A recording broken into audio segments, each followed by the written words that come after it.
Hey, good morning, everybody. Today we're continuing in the second chapter of the gospel writer Mark. Mark is the second of the gospels, but he was the one that wrote it, the earliest gospel. And today we're reading two of my favorite passages about Jesus' life. Jesus first comes back, as we read in verse 1 of chapter 2, he comes back to his home in Capernaum.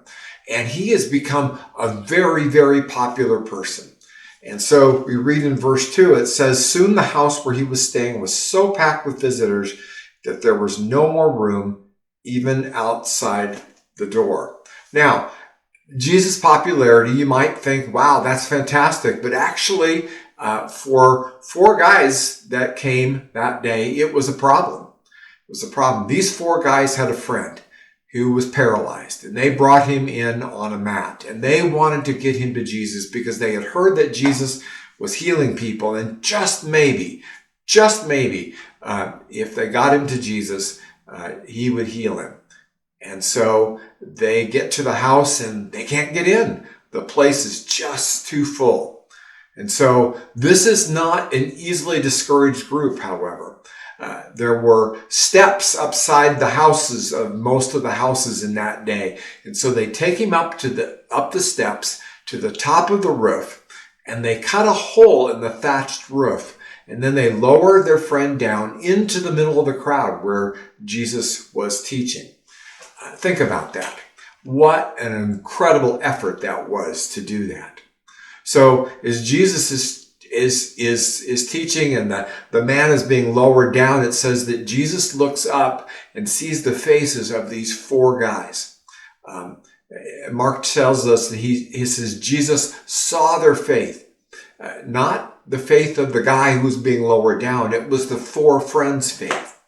And in another of Jesus' statements, he tells us that the faith of just one person can move a mountain. And Jesus' initial response, though, was not what they were hoping for. He speaks to the man and said, "My son, your sins are forgiven." But think about it. This man had been mocked his whole life and judged because people were convinced that he was spiritually inferior. They were convinced that he was paralyzed for a reason because of something he had done. And Jesus said to him, "You are clean. You are right with God." But Jesus is actually fulfilling the desires of this man's friends more than they could have ever imagined. These four friends couldn't do it on their own. Their job was just to get their friend to Jesus. And Jesus heals his life, and then later he heals his body too. Jesus loved the friends. Jesus loved this man, and he loved the faith of these four friends. Now, we shift to the next story in verse 14. And actually verse 13, it starts out, and I'm going to read verse 14 for you to begin it. It says, "As Jesus walked along, he saw Levi," who was actually Matthew, son of Alphaeus, sitting at his tax collector's booth. "Follow me and be my disciple," Jesus said to him. So Levi got up and followed him.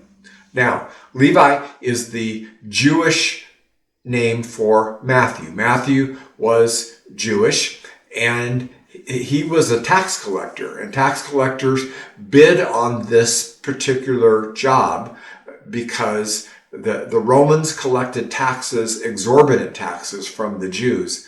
And you can imagine that Matthew was not a very popular guy amongst his Jewish brothers and sisters. But now, Jesus has enticed him. He has called him to follow him, and Matthew does. Let me read you what it says in the very next verse. It says, "Later, Levi invited Jesus and his disciples to his home as dinner guests, along with many tax collectors and other disreputable sinners." There were many people of this kind among Jesus' followers. Now, this is why I love this story, because Matthew is following Jesus, and Jesus has changed his life. And the first thing that Mark records that Matthew does is he throws a party for his new friends and for his old friends. His new friends are Jesus and the disciples, and his old friends are the tax collectors and, as they said, other disreputable sinners. He wanted his tax collector buddies to connect with Jesus, and who knows what could happen. Friends who really care are the common thread for me in both of these stories. Just want to ask you a question. When was the last time you went to the extent of metaphorically, or I suppose even literally, digging a hole through a roof for a friend to meet their need, to help them meet Jesus? Would you be willing to really go to that kind of an extraordinary effort for the well-being of someone in need? What would you be willing to do to be a friend? Especially so that your friends could meet Jesus. You know, there is a great big difference between friendly people and someone who is a real friend. What a huge gift it is to have great friends, and even greater to be a great friend and introduce someone to Jesus. Go out today and be a great friend. Have a great day. If these devotional videos are helpful to you, subscribe to our channel and click the notification button so you know when we post a new video. And of course, please share them with others.